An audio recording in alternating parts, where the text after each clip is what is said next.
옛날 아주 먼 옛날에 산새들이 지저귀고 맑은 시냇물이 졸졸 흐르는 어느 평화로운 산골 마을이 있었습니다. 이 마을은 병풍처럼 둘러싸인 산자락 아래 옹기종기 모여 앉아 사계절 내내 자연의 아름다움을 노래하는 곳이었지요.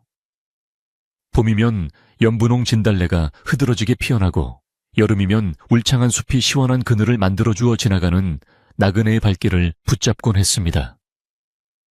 마을 사람들 모두가 부지런하고 마음씨가 고와 큰 소리 한번 나는 법이 없는 평화로운 곳이었기에 먼 곳에서도 이 마을을 칭송하는 소문이 자자했습니다.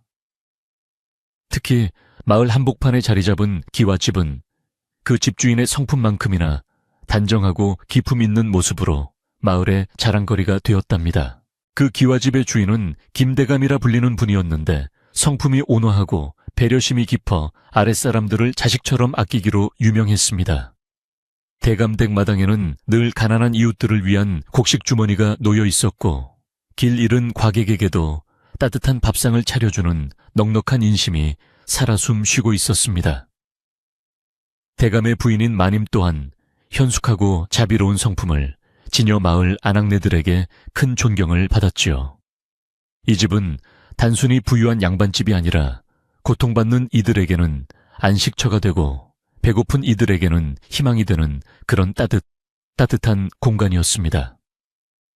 집안 구석구석에는 대감 부부의 손길이 닿지 않은 곳이 없었으며 담벼락을 타고 올라간 능소화조차 그 집의 온기를 머금은 듯 화사하게 피어났습니다. 이 넉넉한 대감 댁에는 연화라는 이름의 젊고 아리따운 하녀가 살고 있었는데 그녀는 이 집의 보배 같은 존재였습니다. 연화는 부모를 일찍 여의고 오갈 데 없는 처지였지만 대감 부부의 따뜻한 보살핌 아래 누구보다 밝고 성실하게 자라났습니다. 그녀의 얼굴은 달빛처럼 은은하고 고왔으며 마음씨는 새벽 이슬처럼 맑아서 집안의 온갖 굳은 일을 하면서도 늘 입가의 미소를 잃지 않았습니다.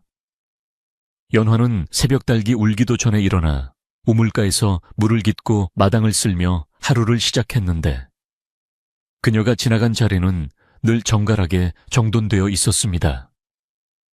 연화에게 대감댁은 단순한 일터가 아니라 자신을 거두어준 고마운 은인들의 품이었기에 그녀는 온 마음을 다해 집안 살림을 돌보았습니다. 연화는 매일 아침 안방마님의 새순물을 떠다 바치며 마님의 건강을 살피는 것으로 일과를 시작하곤 했습니다. 당시 마님은 혼인한 지 10년 만에 드디어 귀한 태기를 보게 되어 온 집안 식구들의 기대를 한 몸에 받고 있는 만삭의 상태였습니다.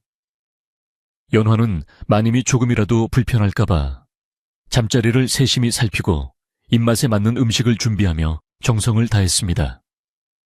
마님은 그런 연화를 친동생처럼 아끼며 틈날 때마다 고운 옷감을 내어주거나 따뜻한 격려의 말을 아끼지 않았지요. 연화는 마님의 배를 보며 곧 태어날 아기가 건강하게 세상 빛을 보기를 간절히 기도하는 것이 하루 중 가장 큰 기쁨이었습니다. 그녀의 마음속에는 오직 대감댁의 행복과 마님의 무사 안녕만이 가득 차 있었으며 그것이 자신의 유일한 소망이자 행복이었습니다. 어느덧 산등성이에 붉은 단풍이 내려앉고 찬소리가 내리기 시작하는 늦가을의 계절이 돌아왔습니다. 겨울을 준비하는 대감댁의 분주함 속에서도 연화는 유독 올해의 추위가 일찍 찾아오는 것에 대해 마음 한구석이 불안해졌습니다. 바람은 날카롭게 창호지를 때리고 밤마다 들려오는 부엉이, 울음소리가 평소보다 스산하게 느껴져 잠을 설칠 때가 많았지요. 연화는 혹여 마님이 감기에 걸리지는 않을까 별당의 문틈을 문지방지로 꼼꼼히 막으며 밤늦게까지 일을 손에서 놓지 않았습니다. 마님은 그런 연화에게 얘야 이제 그만 들어가 쉬거라. 내 정성 덕분에 내가 아주 편안하구나라고 인자하게 말씀하시며 미소 지으셨습니다. 연화는 그 미소 한 번에 하루의 피로가 씻은 듯 사라지는 것을 느끼며 자신의 방으로 향했습니다. 그러나 운명의 장난인지 그날 밤 마을 전체를 흔드는 거센 돌풍이 불어오면서 대감댁에 예상치 못한 재앙이 닥쳤습니다. 모두가 깊은 잠에 빠져든 삼경쯤 별당 뒤편에 쌓아둔 바싹 마른 땔감 더미에서 작은 불씨 하나가 튀어 올랐습니다. 바람을 타고 번진 불씨는 순식간에 불기둥이 되어 별당의 석가래를 타고 올라갔고 검은 연기가 달빛을 가려버렸습니다. 평화롭던 대감댁에 정적은 불이야라는 날카로운 비명과 함께 산산조각이 났으며 사람들은 혼비백산하여 방에서 뛰어나왔습니다. 붉은 화마는 굶주린 짐승처럼 입을 벌려 아름답던 별당을 삼키기 시작했고 거센 바람은 불길에 기름을 부은 듯 기세를 돋우었습니다. 모두가 당황하여 물을 기르러 뛰어다녔지만 불길은 이미 걷잡을 수 없이 커져 있었습니다. 연화는 매캐한 연기 냄새에 정신이 번쩍 들어 밖으로 뛰쳐나왔으나 눈앞에 펼쳐진 광경에 그만 얼어붙고 말았습니다. 마님이 계신 별당이 이미 거대한 불길에 휩싸여 있었고 지붕 위로는 불똥이비처럼 쏟아지고 있었던 것입니다. 하인들은 양동이에 물을 담아 뿌려보았지만 타오르는 불길 앞에서는 한낱 이슬비에 불과할 뿐이었습니다. 김대감은 불길 속으로 뛰어 들어가려 했으나 무너지는 기와와 들보 때문에 접근조차 할 수 없는 상황에 절규하고 있었습니다. 별당 안에서는 만삭의 몸으로 대피하지 못한 마님의 가냘픈 비명소리가 들려왔고 그 소리는 연화의 가슴을 난도질했습니다. 사람들은 발만 동동 구르며 마님의 이름을 불렀지만 죽음의 그림자가 짙게 깔린 그곳으로 감히 발을 들이는 이는 아무도 없었습니다. 이때 연화의 눈에는 오직 마님의 안위와 뱃속의 아기만이 보였고 자신의 목숨에 대한 두려움은 이미 사라진 지 오래였습니다. 그녀는 마당 한편에 있던 커다란 멍석을 우물물에 흠뻑 적셔 몸에 두르고는 모두가 말릴 틈도 없이 불길 속으로 몸을 던졌습니다. 연화에 안 된다라는 대감의 외침이 들려왔지만 연화는 이미 뜨거운 영희 속으로 사라진 뒤였습니다. 연화가 별당 안으로 들어서자마자 숨이 막히는 열기와 찌르는 듯한 연기가 그녀를 덮쳐왔지만 그녀는 바닥을 기며 마님을 찾아 나섰습니다. 타오르는 석가래가 어깨 위로 떨어지고 뜨거운 재가 눈가를 스쳤지만 연화는 이를 악물고 고통을 견디며 안방 문을 박차고 들어갔습니다. 방 안은 이미 불길이 가득 차 있었고 마님은 연기에 질식해 정신을 잃고 바닥에 쓰러져 계셨습니다. 연화는 자신의 몸을 감싸고 있던 젖은 멍석을 풀어 마님에게 씌워드리고 그녀를 부축해 일으키려 안간힘을 썼습니다. 만삭인 마님의 몸무게는 평소보다 훨씬 무거웠지만 연화는 자신의 가냘픈 어깨에 온 힘을 실어 마님을 등 뒤에 업었습니다. 쏟아지는 불길 속에서 탈출구를 찾기란 쉽지 않았고 위에서는 금방이라도 대들보가 내려앉을 듯 요동치고 있었습니다. 연화는 뜨거운 열기에 옷이 타들어가고 살같이 데이는 통증을 느꼈지만 오직 마님을 살려야 한다는 일념으로 한 걸음씩 앞으로 나아갔습니다. 연기 때문에 앞이 보이지 않아 손으로 벽을 더듬으며 나가는 동안 그녀의 손등은 이미 시커멓게 그슬리고 물집이 잡혀 있었지요. 그러나 연화는 자신의 고통보다는 마님의 숨소리가 들리는지에 더 집중하며 필사적으로 출구를 향해 몸을 움직였습니다. 거의 문턱 근처에 다다랐을 때 갑자기 천장에서 거대한 석가래 하나가 불길을 머금은 채 연화의 머리 위로 떨어졌습니다. 찰나의 순간 연화는 마님을 보호하기 위해 등을 굽혀 그녀를 감싸 안았고 뜨거운 불덩이는 연화의 얼굴 오른쪽과 어깨를 그대로 덮쳤습니다. 살이 타는 냄새와 함께 말로 표현할 수 없는 극심한 통증이 밀려왔고 연화는 비명을 지르며 바닥에 주저앉았습니다. 눈앞이 캄캄해지고 정신이 아득해졌지만 그녀는 자신이 여기서 쓰러지면 마님과 아기도 죽는다는 사실을 상기하며 다시 일어섰습니다. 연화는 피와 눈물이 뒤범벅된 얼굴로 마지막 힘을 짜내어 무너져 내리는 건물 잔해를 뚫고 마침내 마당으로 굴러 떨어지듯 빠져나왔습니다. 마당에서 기다리던 사람들이 달려와 마님과 연화의 몸에 붙은 불을 끄고 그들을 안전한 곳으로 옮겼습니다. 다행히 젖은 멍석 속에 있었던 마님은 큰 화상 없이 무사할 수 있었고 차가운 공기를 마시자 조금씩 의식을 회복하기 시작했습니다. 하지만 연화의 상태는 차마 눈을 뜨고 볼 수 없을 만큼 참혹하여 지켜보던 사람들의 입에서 탄식이 터져 나왔습니다.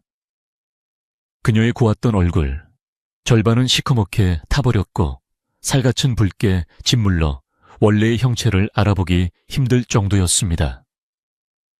연화는 마님이 무사히 눈을 뜨는 것을 확인하고서야 비로소 안도의 한숨을 내쉬며 그대로 깊은 어둠 속으로 정신을 잃고 쓰러졌습니다. 김대감은 연화의 손을 부여잡고 오열하며 최고의 의원을 모셔오라고 하인들에게 고래고래 소리를 질렀습니다.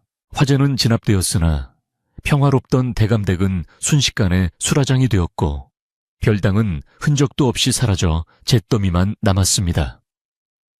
의원이 달려와 밤새 연화의 상처를 돌보았지만 화상이 너무 깊어 목숨은 건질 수 있어도 얼굴의 흉터는 평생 지울 수 없다는 절망적인 진단을 내렸습니다. 며칠 뒤 정신을 차린 연화는 거울 속에 비친 자신의 흉측한 모습을 보고 큰 충격을 받았으나 마님이 무사하다는 소식에 감사하며 눈물을 훔쳤습니다. 그러나 기쁨도 잠시 마을에는 연화의 얼굴을 두고 흉흉한 소문이 돌기 시작했고 그녀를 향한 사람들의 시선은 예전과 같지 않았습니다. 연화는 자신의 일그러진 얼굴이 남들에게 혐오감을 줄까봐 깊은 걱정에 빠졌으며 이제 더 이상 예전처럼 밝은 곳에 설 수 없다는 사실에 가슴이 미어지는 것 같았습니다. 연화는 그날 이후부터 얼굴의 절반을 낡은 무명 수건으로 가리고 가급적 사람들의 눈에 띄지 않는 곳에서만 지내기 시작했습니다. 그녀는 부엌 구석이나 빨래터 뒷그늘에서 조용히 일을 처리하며 자신을 향한 수군거림을 묵묵히 견뎌냈습니다. 마님은 몸이 어느 정도 회복되자 연화를 찾아와 손을 잡으며 뜨거운 눈물을 흘렸으나 연화는 오히려 죄송하다며 고개를 숙일 뿐이었습니다.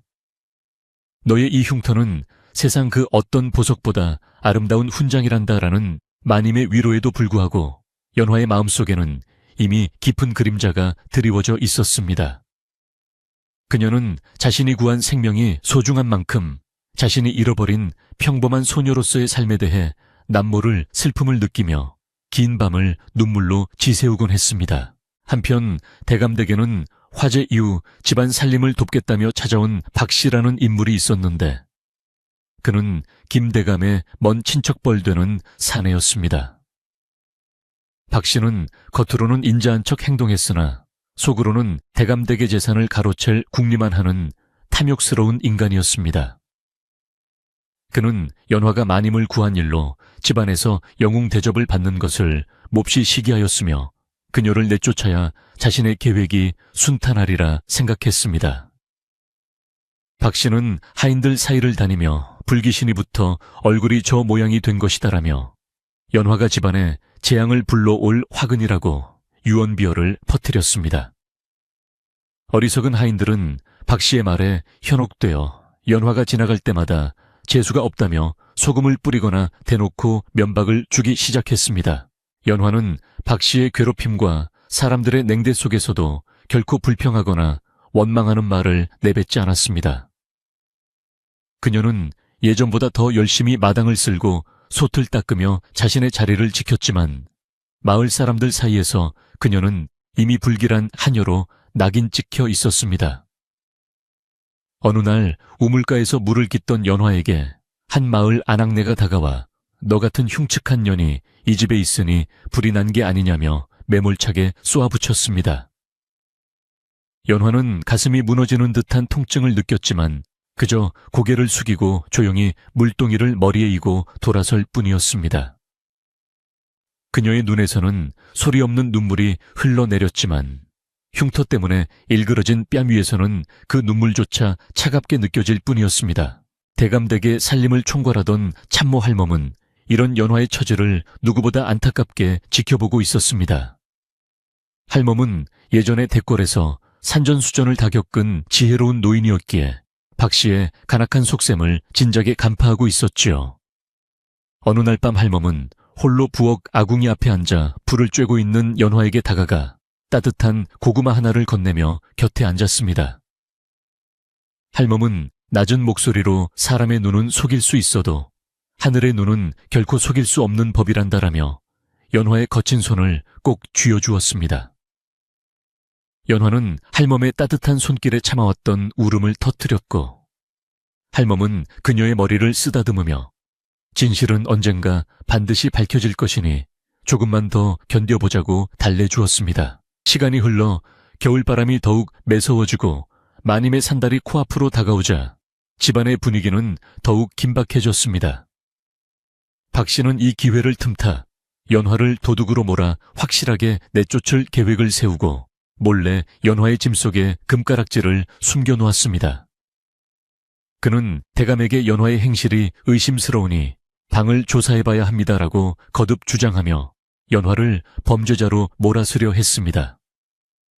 연화는 자신이 결코 도둑질을 하지 않았다고 항변했지만 이미 사람들은 박 씨의 선동에 넘어가 연화를 비난하는 눈초리로 바라보고 있었습니다.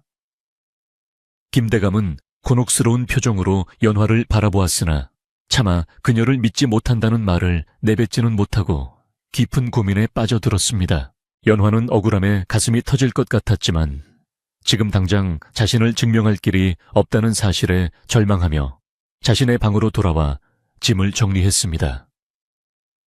그녀는 정말 자신이 이 집을 떠나야만 모두가 행복해질 수 있는 것인지 아니면 끝까지 남아 진실을 밝혀야 하는 것인지 혼란스러웠습니다. 창밖으로는 차가운 달빛이 비치고 있었고 연화는 자신의 일그러진 얼굴을 만지며 앞으로 닥칠 험난한 운명을 예감했습니다. 그러나 그때 뱃속의 아이를 걱정하며 고통스러워하는 마님의 목소리가 건너편 방에서 들려왔고 연화는 다시 한번 마음을 다잡았습니다.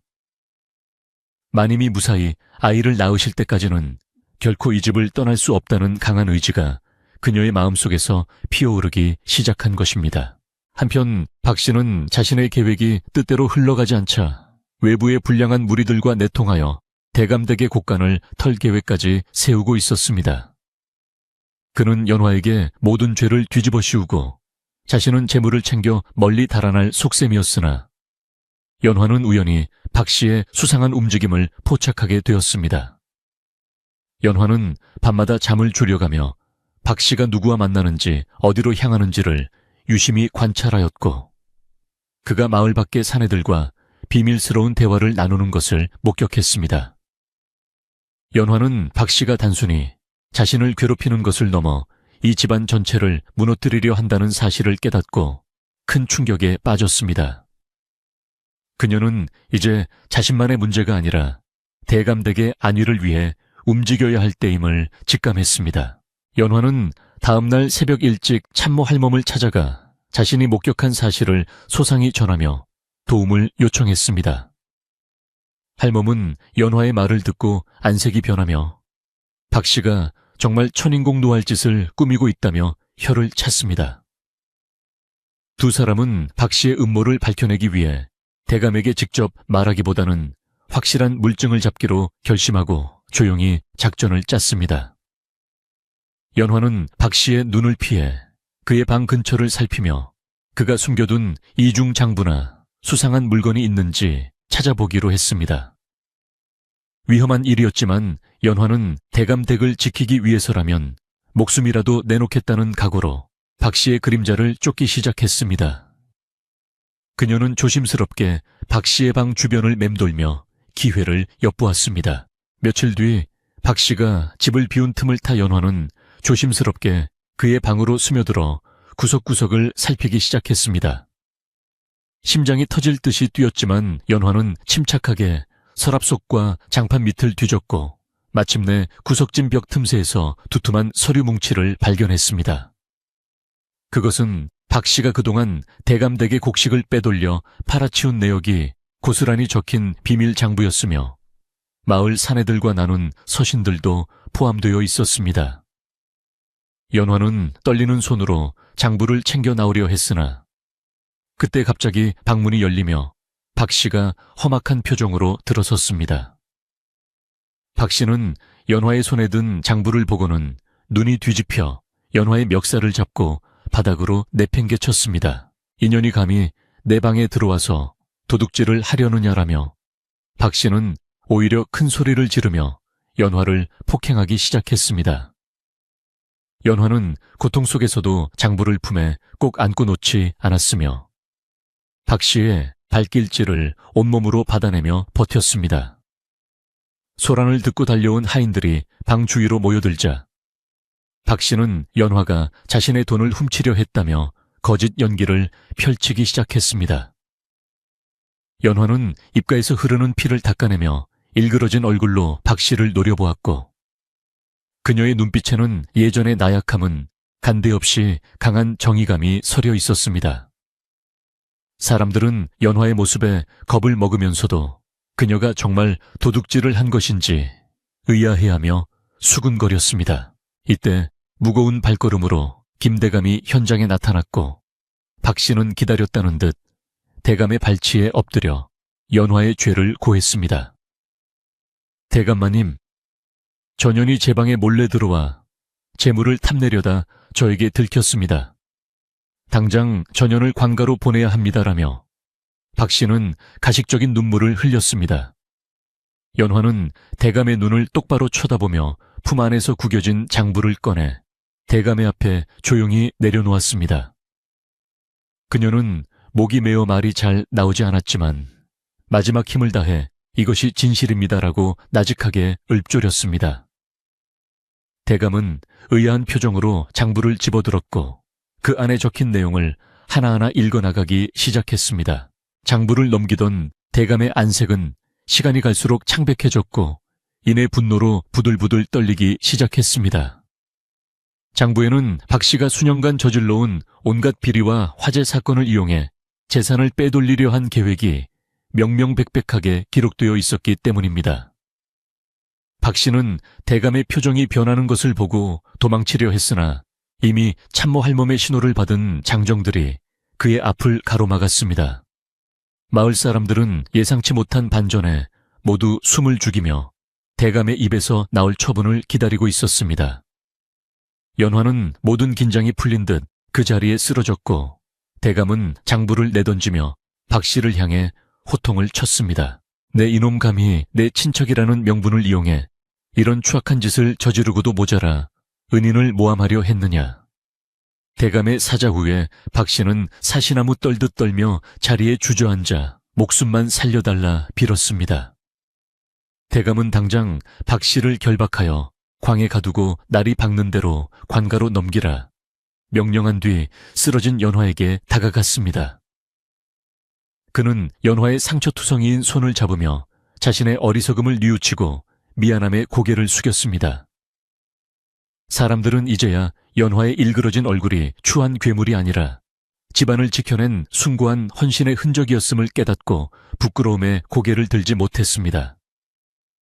연화는 가물거리는 의식 속에서도 이제야 대감댁에 진정한 평화가 찾아올 것임을 느끼며 살포시 미소를 지었습니다. 화재가 휩쓸고 지나간 대감댁의 겨울은 유난히도 시리고 길게 느껴졌습니다. 불길이 앗아간 것은 화려했던 별당 건물뿐만이 아니라 그 집에 감돌던 화기애애한 웃음소리와 평온함까지도 포함되어 있었지요. 잿더미로 변해버린 터 위에는 차가운 눈발이 소리 없이 내려앉아 상처 입은 대지를 덮으려 했지만 사람들의 마음속에 남은 불안함은 좀처럼 가시지 않았습니다. 연화는 매일 새벽 차가운 우물물에 손을 담그며 자신의 일그러진 얼굴을 비추어 보곤 했습니다.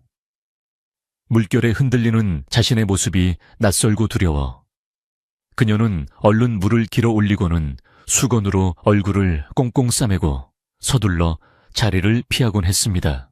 불길 속에서 안주인을 구한 연화의 영웅적인 행동은 처음에는 찬사를 받았으나 시간이 흐르자 사람들의 태도는 묘하게 변하기 시작했습니다. 마을 시장터에서는 입에서 입으로 전해지는 소문이 눈덩이처럼 불어나며 연화의 화상을 불길한 징조로 엮어내기 시작했지요. 화마가 덮친 집에서 혼자 살아남은 것도 모자라 얼굴까지 흉측하게 변했으니 저 아이에게 귀신이 붙은 것이 틀림없다는 이야기가 돌았습니다. 사람들은 연화를 마주칠 때면 재수가 없다며 침을 뱉거나 눈길을 피하며 노골적으로 거부감을 드러냈습니다. 연화는 그런 시선을 느낄 때마다 심장이 오그라드는 듯한 고통을 느꼈지만 누구에게도 하소연하지 못한 채 묵묵히 자신의 일에만 몰두했습니다. 이런 흉흉한 분위기가 감돌 무렵 대감의 먼 친척이라는 박 씨가 집안의 살림을 돕겠다며 찾아왔습니다. 박 씨는 처음 대문을 들어설 때만 해도 허름한 옷차림에 굽신거리는 태도로 일관하며 대감 부부의 동정심을 자극했습니다. 그는 자신이 갈 곳 없는 처지이며 대감 댁에 은혜를 갚기 위해 무슨 일이든 하겠다며 간곡히 부탁하여 결국 집안의 잡물을 관리하는 집사 자리를 꿰찼습니다. 하지만 박 씨의 눈빛에는 겉으로 보이는 겸손함과는 다른 탐욕스러운 빛이 서려 있었고 그는 수시로 곳간의 열쇠를 만지작거리며 대감댁의 재산 규모를 파악하는데 혈안이 되었습니다. 박 씨는 자신의 위치를 공고히 하기 위해 먼저 눈엣 가시 같은 연화를 밀어내기로 마음먹었습니다. 박 씨는 영리하게도 사람들의 공포심을 이용하기 시작했습니다. 그는 하인들이 모인 자리에서 짐짓 심각한 표정을 지으며 불이 나던 밤에 연화의 방에서 수상한 기운을 느꼈다는 거짓말을 늘어놓았습니다. 불길이 그렇게 순식간에 번진 것은 필씨 집안 내부에 불귀신을 부르는 자가 있었기 때문이라며 은근히 연화를 지목하는 발언을 서슴지 않았지요. 순박한 하인들은 박 씨의 그럴듯한 말솜씨에 속아 넘어가 연화를 원망 섞인 눈초리로 바라보기 시작했습니다. 연화가 지나가기만 해도 화마의 기운이 느껴진다며 수근거리는 소리가 담장을 넘어 마을 전체로 퍼져나갔고 연화는 점점 더 깊은 고립 속으로 빠져들게 되었습니다. 어느 날 오후 연화가 마당을 쓸고 있을 때 박 씨가 다가와 차가운 목소리로 쏘아붙였습니다. 내 얼굴을 좀 보아라. 그런 흉측한 몰골로 마님 앞에 나타나는 것이 얼마나 큰 불충인지 모르느냐라며 그는 연화의 자존심을 사정없이 짓밟았습니다. 연화는 빗자루를 든 손을 부르르 떨며 고개를 숙였지만 박 씨는 멈추지 않고 네가 이 집에 계속 있으면 또 다른 재앙이 닥칠 것이니 알아서 떠나는 게 좋을 것이라고 경고했습니다. 연화는 눈가에 맺힌 눈물을 참으며 아무런 대꾸도 하지 못했고 그저 흙바닥만 뚫어지게 쳐다보았습니다. 박 씨는 연화의 침묵을 긍정으로 받아들인 듯 비열한 미소를 지으며 승리감에 도취하여 자리를 떴습니다. 마을의 소문은 날이 갈수록 자극적으로 변해갔습니다. 연화가 불 속에서 마님을 구한 것이 아니라 사실은 보석을 훔치러 들어갔다가 불을 낸 것이라는 박 씨의 사악한 시나리오가 덧붙여졌습니다. 시장터의 아낙네들은 저 아이가 얼굴을 가리고 다니는 게 흉측해서 그런 게 아니라 죄책감 때문이라며 확신에 찬 어조로 떠들어댔습니다. 대감댁의 다른 하인들도 이제는 대놓고 연화에게 식사도 따로 하라며 차별을 두었고 연화는 추운 겨울밤 홀로 부엌 아궁이 옆에서 찬밥을 물에 말아먹으며 외로움을 달래야 했습니다. 그녀의 유일한 위안은 가끔씩 들려오는 뱃속 아기의 건강한 태동 소식뿐이었지만 그것조차 자신 때문에 부정탈까봐 멀리서만 기뻐할 수 있었습니다. 이 모든 상황을 조용히 지켜보고 있던 분이 있었으니 바로 집안의 최고령자인 참모 할멈이었습니다. 할멈은 젊은 시절 궁궐에서 수많은 암투를 겪으며 사람의 본성을 꿰뚫어 보는 눈을 가진 지혜로운 분이었습니다.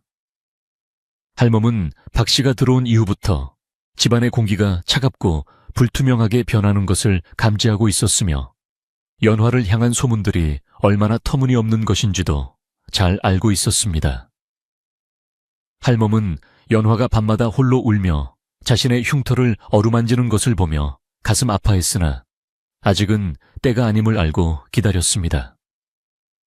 할멈은 박 씨의 행보를 예의주시하며 그가 언제 본색을 드러낼지 조용히 기회를 엿보고 있었습니다. 눈이 소복이 쌓인 어느 깊은 밤 할멈은 연화를 조용히 부엌 뒤편으로 불렀습니다. 할멈은 따뜻하게 든 숭늉 한 사발을 연화에게 건네며 옆자리에 앉으라고 손짓했습니다. 연화는 의아한 표정으로 할멈의 곁에 앉았고 할멈은 연화의 거칠어진 손을 꼭 쥐어주었습니다.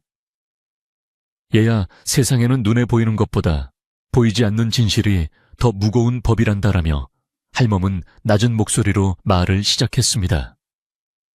지금 박 씨가 뿌리는 소문들은 마치 겨울바람 같아서 잠시는 매섭겠지만 봄이 오면 흔적도 없이 사라질 환상일 뿐이니 네 마음을 다치게 내버려 두지 말라고 다독여 주었습니다. 연화는 할멈의 따뜻한 위로에 참아왔던 설움이 복받쳐 올라 할멈의 품에 얼굴을 묻고 한참을 울었습니다. 할멈은 연화의 머리를 쓰다듬으며 한 가지 중요한 충고를 덧붙였습니다. 박 씨라는 사내는 탐욕의 늪에 빠진 자이니 조만간 큰 실수를 저지를 것이다. 그때까지 너는 죽은 듯이 지내며 그의 움직임을 살피되 결코 먼저 나서지 말라고 말이지요. 억울함은 네가 푸는 것이 아니라 하늘이 풀어주는 것이니 그저 네가 하던 대로 마님과 아기를 위해 기도하며 성실히 살아가면 된다고 거듭 강조했습니다. 할멈의 눈빛은 흔들림 없이 깊고 단단하여 연화에게 큰 용기를 주었습니다.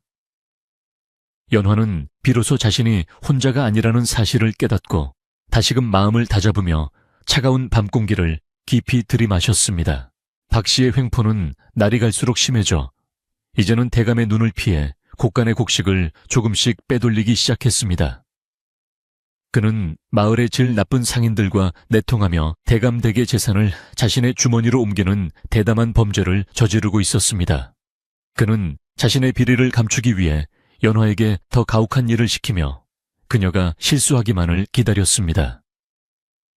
연화는 박 씨의 괴롭힘 속에서도 할멈의 조언을 되새기며 묵묵히 견뎌냈고 박 씨가 밤마다 어디론가 몰래 서신을 보내는 것을 유심히 관찰했습니다.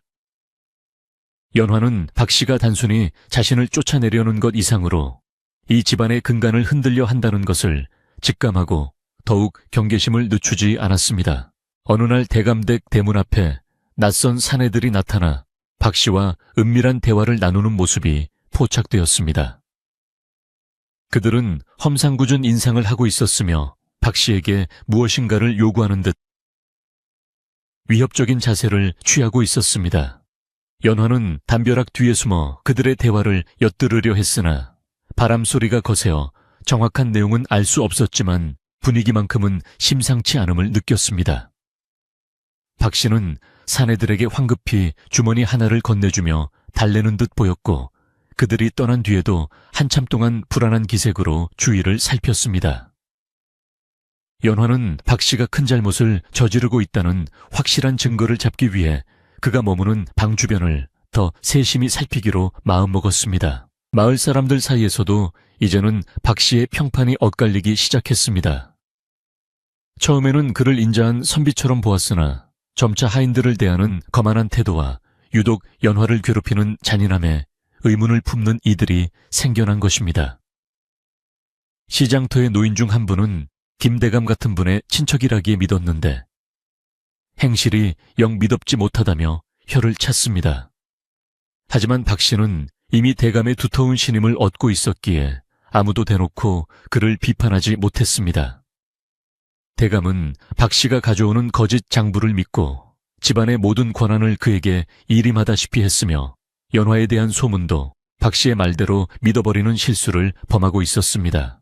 연화는 자신의 일그러진 얼굴을 볼 때마다 서러움이 밀려왔지만 그때마다 불길 속에서 자신을 바라보던 마님의 간절한 눈빛을 떠올렸습니다. 자신이 그 고통을 감수하고 구한 생명들이기에 박 씨 같은 악한 자에게 이 집을 내어줄 수는 없다고 다짐했습니다. 연화는 매일 밤 달을 보며 비록 내 얼굴은 추해해졌으나 내 영혼만큼은 불길에 타지 않게 해달라고 간절히 기도했습니다. 그녀의 진심 어린 기도는 고요한 밤하늘을 타고 퍼져나갔고 차가운 겨울 달빛은 연화의 상처 입은 뺨을 부드럽게 어루만져 주는 듯 했습니다. 연화는 이제 박 씨와의 싸움이 피할 수 없는 운명임을 깨닫고 조용히 그 결전의 날을 준비하기 시작했습니다. 마님의 해산 날짜가 다가올수록 집안의 긴장감은 극에 달했습니다. 박 씨는 마님이 해산하는 어수선한 틈을 타 집안의 보물을 챙겨 달아날 계획을 구체화하고 있었습니다. 그는 하인들에게 마님의 해산 준비로 바쁘니 연화는 절대 근처에 얼씬도 못하게 하라고 엄명을 내렸습니다. 연화는 마님의 곁에서 그녀를 돕고 싶었지만 박 씨의 눈을 피해 멀리서만 상황을 살필 수밖에 없었습니다. 참모 할멈은 이런 박 씨의 움직임을 놓치지 않고 연화에게 신호를 보내며 박 씨의 서랍장에 숨겨진 열쇠의 위치를 파악하라고 지시했습니다. 두 사람의 비밀스러운 공조는 어두운 밤, 대감댁의 구석진 곳에서 조용히 진행되고 있었습니다. 박 씨는 연화가 자신의 뒤를 캔다는 사실을 눈치채고 그녀를 함정에 빠뜨릴 계획을 세웠습니다. 그는 일부러 비단 두루마기 하나를 마당 구석에 흘려두고 연화가 그것을 줍기를 기다렸습니다. 연화가 물건을 주어 주인에게 돌려주려 할 때 도둑으로 몰아 현장에서 체포하려는 속셈이었지요. 하지만 연화는 할멈의 경고대로 바닥에 떨어진 그 어떤 것에도 손을 대지 않고 조심스럽게 지나쳤습니다. 박 씨는 자신의 계획이 실패하자 분노에 휩싸여 연화의 짐 속에 직접 물건을 숨겨넣기로 결심했습니다. 그는 모두가 잠든 깊은 밤 연화의 방으로 몰래 스며들어 소문의 근거가 될 증거물을 숨겨놓고 회심의 미소를 지었습니다.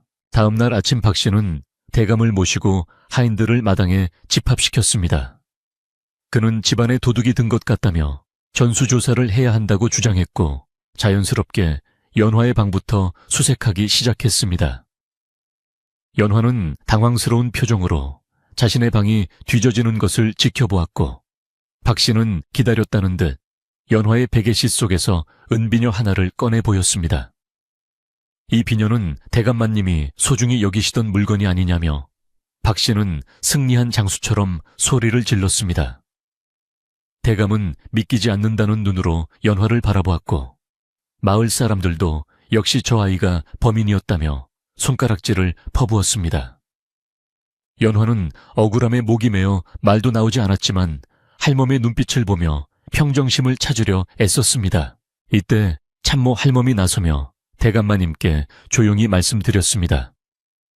대감마님, 물건이 발견된 것만으로 죄를 묻기엔 미심쩍은 부분이 많사오니 조금 더 지켜보심이 어떠할지요 라고 말입니다. 박 씨는 할멈의 방해에 화를 내며 증거가 이렇게 명백한데 무슨 소리냐며 몰아붙였지만 대감은 할멈의 해안을 믿고 일단 연화를 광에 가두라고 명령했습니다.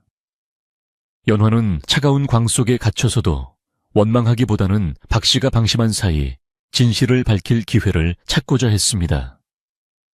그녀는 어두운 광 속에서 박 씨가 오늘 밤 누구와 만날지, 그리고 그 비녀가 어떻게 자신의 방으로 들어왔는지에 대한 실마리를 정리하며 차분하게 때를 기다렸습니다. 광 속의 공기는 뼈를 저미는 듯 차가웠지만 연화의 마음속에는 뜨거운 정의감이 불타고 있었습니다. 그녀는 자신이 여기서 무너지면 마님과 아기, 그리고 이 집의 명예가 모두 박 씨의 손에 노란하게 될 것임을 잘 알고 있었습니다. 연화는 광벽의 작은 틈새로 비치는 달빛을 보며 자신의 결백을 증명할 방법을 구상했습니다. 그녀는 박 씨가 비녀를 숨기러 들어올 때 흘렸을지도 모르는 단서를 떠올렸고 자신의 방 문지방에 묻어있던 낯선 흙의 색깔을 기억해냈습니다. 그것은 박 씨가 자주 드나들던 마을 뒷산의 붉은 흙이었으며 박 씨가 그곳에서 불량배들과 내통했다는 결정적인 증거가 될 수 있었습니다. 한편 박 씨는 연화를 가두는 데 성공하자 이제 걸림돌이 사라졌다고 믿고 본격적으로 행동을 개시했습니다. 그는 오늘 밤 마님의 산통이 시작될 것이라는 소문을 듣고 집안 식구들이 모두 안방에 신경을 쓰는 사이 곳간에 보물상자를 통째로 실어 나를 준비를 마쳤습니다. 그는 마을 밖 사내들에게 신호를 보냈고 어둠을 틈타 대감댁 뒷문을 열어두었습니다. 하지만 그는 참모 할멈과 연화가 자신들의 일거수일투족을 감시하고 있다는 사실은 꿈에도 모른 채 탐욕스러운 상상에 빠져 있었습니다. 박 씨의 어리석은 확신은 결국 스스로를 파멸의 길로 인도하는 지름길이 되고 있었던 것입니다. 참모 할멈은 박 씨가 뒷문을 여는 것을 확인하고 조용히 대감에게 다가가 모든 진실을 고할 준비를 했습니다. 할멈은 대감에게 박 씨의 방에서 발견한 이중 장부의 존재와 연화가 그동안 겪었던 수모의 전말을 소상히 전하려 했습니다. 대감은 처음에는 할멈의 말을 믿지 못하는 듯했으나 평소 할멈의 정직함을 알기에 일단 할멈이 안내하는 곳으로 발걸음을 옮겼습니다. 대감은 어둠 속에 숨어 박 씨가 낯선 사내들과 재물을 나누는 장면을 직접 목격하게 되었고 그 순간 배신감과 분노로 온몸을 떨었습니다. 자신이 믿었던 친척이 은인을 모함하고 집안을 거덜내고 있었다는 사실에 대감은 깊은 탄식을 내뱉었습니다. 그 시각광에 갇혀 있던 연화는 할멈이 미리 마련해둔 비상 열쇠로 문을 열고 나와 마님의 별당으로 향했습니다. 마님은 마침 산통을 시작하여 고통스러워하고 있었고 박 씨의 지시로 하인들이 자리를 비워 마님 곁에는 아무도 없는 위급한 상황이었습니다. 연화는 자신의 흉측한 얼굴이 마님을 놀라게 할까봐 걱정되었지만 지금은 체면보다 생명이 우선임을 깨닫고 마님의 손을 잡았습니다. 마님은 연화의 손길을 느끼자마자 안도의 눈물을 흘리며 연화야, 네가 왔구나라고 속삭였습니다. 연화는 뜨거운 눈물을 흘리며 마님이 무사히 아이를 낳을 수 있도록 온 힘을 다해 곁을 지켰습니다. 마당에서는 대감이 부리는 장정들이 박 씨와 일당들을 포위하고 격렬한 몸싸움이 벌어지고 있었습니다. 박 씨는 끝까지 발뺌하며 연화가 시킨 일이라고 소리쳤으나 이미 모든 물증이 대감의 손에 쥐어져 있었습니다. 마을 사람들도 횃불을 들고 모여들어 박 씨의 추악한 행태를 목격하고는 침을 뱉으며 욕설을 퍼부었습니다. 한때 연화를 욕했던 아낙네들은 자신들의 경솔함을 자책하며 박 씨를 향해 돌을 던지기도 했습니다. 진실이 밝혀지는 그 순간 대감댁의 마당은 정의의 빛으로 가득 찼으며 어둠 속에 숨어있던 악행들은 하나둘 그 추한 모습을 드러내고 있었습니다. 별당 안에서는 연화의 극진한 보살핌 속에 마침내 우렁찬 아기의 울음소리가 울려 퍼졌습니다. 건강한 사내아이가 태어났다는 소식에 대감은 박 씨를 결박하게 한 뒤 서둘러 별당으로 달려갔습니다. 피와 땀으로 범벅된 연화의 일그러진 얼굴은 그 순간 세상 그 어떤 보물보다 찬란하게 빛나 보였습니다. 대감은 마님과 아기를 무사히 지켜낸 연화를 보며 눈시울을 붉혔고 마을 사람들도 문틈으로 보이는 연화의 모습에 경외심을 느꼈습니다. 이제 흉터는 더 이상 혐오의 대상이 아니라 한 가문을 지켜낸 숭고한 희생의 상징으로 자리 잡게 된 것이었습니다. 밤은 깊어갔지만 대감댁은 그 어느 때보다 따뜻한 온기로 가득 찼습니다. 박 씨 일당은 관가로 압송되었고 집안의 모든 부정한 기운은 썰물처럼 빠져나갔습니다. 연화는 아기를 안고 있는 마님을 보며 비로소 안도의 숨을 내쉬었고 참모 할멈은 그런 연화의 어깨를 토닥여 주었습니다. 마을의 소문은 이제 연화의 영웅담으로 바뀌어 밤새도록 사람들의 입에 오르내렸습니다. 차가운 겨울바람도 이제는 더 이상 매섭게 느껴지지 않았으며 대감댁의 담장을 넘어 들려오는 평화로운 숨소리가 마을 전체를 포근하게 감싸 안았습니다. 대감댁의 겨울은 유난히 길고 혹독하게 느껴졌으며 화마가 휩쓸고 지나간 자리에 내려앉은 서리는 사람들의 마음조차 얼어붙게 만들었습니다. 연화는 매일 아침 차가운 우물물에 손을 씻으며 자신의 일그러진 얼굴을 비추어 보았고 그때마다 가슴 한구석이 아릿해오는 통증을 느껴야 했습니다. 하지만 그녀는 슬픔에 잠겨 있을 시간조차 없었으니 집안 곳곳에서 느껴지는 박 씨의 수상한 움직임이 평소보다 훨씬 빈번해졌기 때문입니다. 박 씨는 대감의 신임을 등에 업고 하인들을 억압하며 집안의 질서를 무너뜨리고 있었고, 연화는 그가 숨기고 있는 거대한 음모의 냄새를 본능적으로 맡았습니다.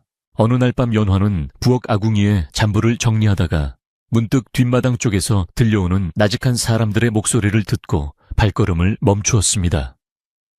담벼락 근처의 어둠 속에서 박 씨가 낯선 사내들과 은밀하게 대화를 나누고 있었는데, 그들의 손에는 커다란 보따리가 들려 있었습니다. 연화는 숨을 죽이고 그들의 대화에 귀를 기울였고, 박 씨가 대감댁의 귀한 보물들을 마을 밖 장사꾼들에게 헐값에 넘기려 한다는 사실을 알게 되었습니다. 그는 단순히 집안의 곡식을 빼돌리는 수준을 넘어 가문의 대를 이어온 귀중한 물건들까지 손을 대고 있었으며, 그 모든 죄를 연화에게 뒤집어 씌울 궁리를 하고 있었던 것입니다. 박 씨의 대화 내용 중에는 더욱 충격적인 사실이 숨겨져 있었으니, 그것은 불이 났던 그날 밤의 진실과 직접적인 연관이 있는 이야기였습니다. 박 씨는 사내들에게 지난번 불길이 예상보다 컸지만 덕분에 마님의 눈을 가릴 수 있었다며 비릿한 웃음을 지어 보였습니다. 연화는 그 말을 듣는 순간 온몸의 피가 거꾸로 솟는 듯한 분노를 느꼈고, 화재가 단순한 사고가 아니라 박 씨의 치밀한 계획이었다는 심증을 굳히게 되었습니다. 그녀는 당장 달려나가 그의 죄를 묻고 싶었으나 확실한 물증 없이는 오히려 자신이 역공을 당할 수 있다는 것을 알기에 주먹을 꽉 쥐고 버텼습니다. 다음날 아침 연화는 잿더미로 변한 별땅터를 다시 한번 꼼꼼히 살피기 시작했는데, 그곳에서 평소 보지 못했던 기이한 흔적을 발견했습니다. 불이 처음 시작된 곳으로 추정되는 석갈의 밑바닥에서 기름 냄새가 진하게 배어있는 헝겊 조각 하나가 타다 남은 채 흙 속에 박혀 있었던 것입니다. 그것은 일반적인 땔감에서는 나올 수 없는 흔적이었고, 누군가 고의로 불을 붙이기 위해 사용한 발화 도구임이 분명해 보였습니다. 연화는 그 헝겊 조각을 소중하게 수건에 싸서 품 안에 넣었고, 이것이 박 씨의 목을 조일 결정적인 증거가 될 것임을 직감하며 마음을 가다듬었습니다. 마을 사람들 사이에서도 박 씨를 향한 의심의 눈초리가 하나둘 생겨나기 시작했는데, 그것은 박 씨가 최근 장터에서 보여준 사치스러운 행보 때문이었습니다. 가난한 선비의 옷차림으로 나타났던 그가 어느새 비단 옷을 걸치고 주막에서 돈을 물쓰듯 쓴다는 소문이 돌자 사람들은 고개를 갸우뚱했습니다. 한 노인은 김대감 댁이 불이 나서 어려운데 친척이라는 자가 저리 흥청망청하니 참으로 해괴한 노릇이라며 혀를 찼습니다. 연화는 이러한 마을의 분위기를 살피며 박 씨가 방심하고 있는 지금이 진실을 드러낼 최적의 시기임을 깨닫고 참모 할멈과 다시 한번 머리를 맞대었습니다. 참모 할멈은 연화가 가져온 헝겊 조각을 보더니 안색이 창백해지며, 이것은 기름집에서나 쓰는 특수한 기름이 묻은 천이라며 놀라움을 금치 못했습니다. 할멈은 박 씨가 마을 기름집을 자주 드나들던 것을 기억해냈고, 그가 불을 내기 며칠 전부터 수상한 물건들을 사모았다는 증언을 확보하기로 했습니다. 할멈은 연화에게 네가 이 증거를 가지고 대감 앞에 설 때 마을 사람들의 시선이 두렵더라도 결코 물러서지 말라고 단단히 일러두었습니다. 연화는 일그러진 자신의 얼굴을 어루만지며 이제는 이 흉터가 부끄러움이 아니라 진실을 증언하는 가장 강력한 무기가 될 것임을 확신하게 되었습니다. 박 씨는 연화와 할멈의 움직임을 눈치챘는지 평소보다 더욱 기세등등하게 하인들을 몰아붙이며 집안의 분위기를 공포로 몰아넣었습니다. 그는 연화가 마님의 약탕기에 나쁜 약을 탔다는 둥 말도 안 되는 유언비어를 퍼뜨리며 그녀를 집안에서 완전히 매장시키려 혈안이 되었습니다. 하인들은 박 씨의 권세에 눌려 연화에게 따뜻한 말 한마디 건네지 못했지만 그들의 눈빛에는 박 씨를 향한 불신과 연화를 향한 안쓰러움이 교차하고 있었습니다. 연화는 그런 시선들을 묵묵히 받아내며 자신이 준비한 진실의 조각들을 하나하나 맞춰 나갔고, 이제 폭풍전야와 같은 긴장감이 대감댁을 감싸 안았습니다. 어느덧 겨울의 절정인 동지가 다가왔고, 대감댁에서는 조상들께 올리는 제사 준비로 온 집안이 분주하게 돌아가고 있었습니다. 박 씨는 이 혼란스러운 틈을 타 국간의 마지막 보물을 빼돌려 도망갈 마지막 계획을 세우고 마을 밖 사내들과 접선하기로 약속했습니다. 연화는 이 사실을 할멈을 통해 전해 듣고 이번 기회에 모든 것을 만천에 드러내기로 결심했습니다. 그녀는 대감에게 직접 서신을 보내 오늘 밤 국간 뒤편에서 벌어질 일을 지켜봐 달라고 간곡히 청했으며, 대감 또한 박 씨의 최근 행실에 의문을 품고 있던 터라 연화의 청을 받아들였습니다. 그날 밤 달빛조차 구름에 가려진 어두운 시각에 박 씨는 약속된 장소로 조심스럽게 발걸음을 옮기며 주위를 살폈습니다. 그의 뒤에는 대감댁의 명검과 값비싼 도자기들이 담긴 괴나리 보찜이 매여 있었고, 그의 얼굴에는 탐욕스러운 미소가 가득했습니다. 하지만 그가 곡간 문을 여는 순간 미리 잠복해 있던 연화와 할멈 그리고 대감이 부리는 장정들이 횃불을 밝히며 박 씨를 에워쌌습니다. 박 씨는 쏘스라치게 놀라 짐을 떨어뜨렸고, 어둠 속에 숨어있던 김대감이 천천히 모습을 드러내며 차가운 목소리로 박 씨의 이름을 불렀습니다. 박 씨는 당황하여 이것은 모두 연화가 시킨 일이라며 또다시 비겁한 변명을 늘어놓기 시작했지만, 연화는 품 안에서 기름 묻은 헝겊 조각을 꺼내 대감 앞에 놓았습니다. 이 천조각은 별땅이 타던 날 밤 불길의 시작점에 놓여있던 것이며, 박 씨가 기름집에서 사온 것과 일치한다는 사실을 조목조목 설명했습니다. 연화의 목소리는 떨림이 없었고, 그녀의 눈빛은 불꽃보다 더 뜨겁게 박 씨를 꿰뚫어 보았습니다. 박 씨는 연화의 일그러진 얼굴을 보며 악마 같은 년이라며 소리를 질렀지만, 대감은 이미 장부를 통해 그의 모든 비리를 확인한 상태였기에 박 씨의 말은 공허한 메아리가 될 뿐이었습니다. 김대감은 박 씨의 멱살을 잡으며 네가 정령 사람의 탈을 쓰고 이토록 잔인한 짓을 저질렀느냐며 분노를 터뜨렸습니다. 박 씨는 그제야 자신의 몰락을 직감한 듯 바닥에 주저앉아 목숨만 살려달라며 비굴하게 손이 발이 되도록 빌었습니다. 하지만 대감의 마음은 이미 차갑게 식어 있었고, 그동안 연화가 겪었을 수모와 고통을 생각하며 자신의 무심함을 깊이 자책했습니다. 마을 사람들도 소란을 듣고 하나둘 모여들어 박 씨의 가증스러운 연기를 지켜보았고, 그가 흘리는 눈물이 얼마나 가식적인 것인지 침을 뱉으며 비난의 목소리를 높였습니다. 연화는 모든 진실이 밝혀지는 과정을 지켜보며 가슴속에 맺혔던 응어리가 조금씩 풀리는 것을 느꼈습니다. 그녀는 자신의 얼굴을 가리고 있던 수건을 천천히 벗어 던졌고, 그 아래 드러난 흉터는 더 이상 흉측한 괴물의 흔적이 아니라 한 가문을 지켜낸 위대한 영광의 상처로 빛났습니다. 대감은 연화의 얼굴을 똑바로 바라보며 눈물을 흘렸고, 내가 너를 알아보지 못하고 짐승만도 못한 자의 말에 휘둘렸다니 참으로 부끄럽구나라고 말하며 고개를 숙였습니다. 연화는 괜찮습니다. 대감마님, 진실이 밝혀진 것만으로 저는 충분합니다라고 말하며 인자하게 웃어 보였습니다.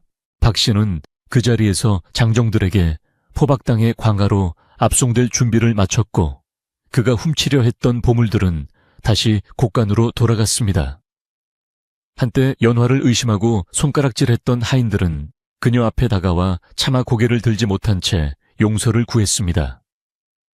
연화는 그들의 손을 일일이 잡아주며 누구나 실수할 수 있는 법이니 이제 마음 편히 지내자고 따뜻하게 위로해 주었습니다. 참모 할멈은 이런 연화의 대인배 같은 면모를 보며 역시 내 눈이 틀리지 않았다며 흐뭇한 미소를 지었고, 대감댁에는 오랜만에 진정한 평화의 기운이 감돌기 시작했습니다. 사건이 일단락된 뒤 대감은 집안 식구들과 마을 어른들을 사랑방으로 불러 모았습니다.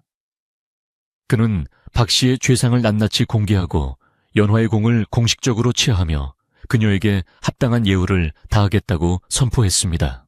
사람들은 연화의 용기와 지혜에 박수를 보냈고 이제 마을에서 연화는 불길한 존재가 아니라 복을 가져다주는 수호신 같은 존재로 불리게 되었습니다. 아이들은 연화의 일그러진 얼굴을 보고 무서워하는 대신 그녀가 마님을 구했던 무용담을 들려달라며 옷자락을 붙잡고 매달렸고 연화는 그런 아이들에게 따뜻한 미소를 지어주었습니다. 하지만 연화는 자신의 공이 알려지는 것보다 마님이 무사히 몸조리를 하고 곧 태어날 아기가 건강하기만을 바랐습니다. 그녀는 대감이 내린 포상을 정중히 사양하며 저는 그저 이 집의 사람으로서 당연한 일을 했을 뿐이니 예전처럼 일하게 해달라고 부탁했습니다. 대감은 연화의 깊은 뜻에 감동하여 그녀의 겸손함을 더욱 높이 샀으며 그녀를 단순히 하녀가 아닌 집안의 대소사를 논의하는 귀한 손님처럼 대우하기 시작했습니다. 연화는 다시 부엌으로 돌아가 아궁이에 불을 지폈고 그 불꽃은 더 이상 위협적이지 않은 따뜻한 생명의 빛으로 집안을 채웠습니다. 마님의 산달이 다가올수록 연화는 더욱 세심하게 방 안의 온도를 살피고 미음을 준비하며 정성을 다했습니다. 마님은 연화의 손을 잡을 때마다 너의 그 뜨거웠던 용기가 내 아이에게 전해졌을 것이라며 고마움을 표했고 연화는 그 말 한마디에 모든 피로가 씻은 듯 사라지는 기분을 느꼈습니다. 밤마다 들려오는 바람소리도 이제는 무서운 화마의 전조가 아니라 봄을 재촉하는 생명의 소리로 들렸습니다. 연화는 자신의 일그러진 얼굴이 거울에 비칠 때마다 이제는 그것이 훈장처럼 느껴졌고 스스로가 대견하다는 생각에 깊은 잠에 들 수 있었습니다. 마을에는 연화의 이야기가 전설처럼 퍼져나갔고 이웃 마을에서도 그녀의 얼굴을 보러 찾아오는 이들이 생겨났습니다. 사람들은 연화의 흉터를 보며 찡그리는 대신 존경의 표시로 고개를 숙였고 그녀가 만진 물건은 복이 깃든다는 기분 좋은 소문까지 돌았습니다. 연화는 그런 관심이 쑥스러워 자꾸만 뒤로 숨으려 했지만 대감 부부는 그녀를 항상 곁에 두며 집안의 중심을 잡게 했습니다. 한때의 시련은 대감댁을 더욱 단단하게 만들었으며 그 중심에는 비단 옷보다 고운 마음씨를 가진 일그러진 얼굴의 연화가 서 있었습니다. 박 씨가 떠난 자리에는 정직하고 성실한 새로운 하인들이 들어왔고 집안의 기강은 다시금 바로 잡혔습니다. 참모 할멈은 연화에게 살림 비법을 하나하나 전수하며 이제 이 집안의 안살림은 네가 책임져야 한다고 격려했습니다. 연화는 할멈의 가르침을 스펀지처럼 흡수하며 총명하게 집안일을 돌보았고 그녀가 관리하는 곳간과 부엌은 늘 활기가 넘쳤습니다.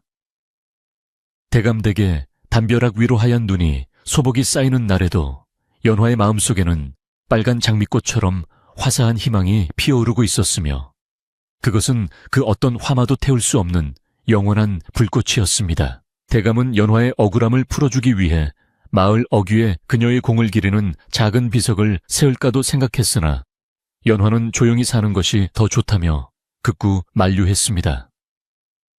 대신 대감은 마을의 가난한 이들에게 연화의 이름으로 곡식을 나누어 주었고 사람들은 밥을 먹을 때마다 연화의 이름을 부르며 축복을 빌었습니다. 이러한 나눔의 미덕은 대감댁을 더욱 존경받는 가문으로 만들었고 연화는 그 나눔의 실무를 담당하며 진정한 행복이 무엇인지 깨닫게 되었습니다. 그녀의 일그러진 얼굴은 이제 마을의 평화를 상징하는 깃발처럼 사람들의 마음속에 높이 걸리게 된 것입니다. 어느 깊은 밤 연화는 홀로 마당에 서서 쏟아지는 별빛을 바라보며 돌아가신 부모님을 생각했습니다.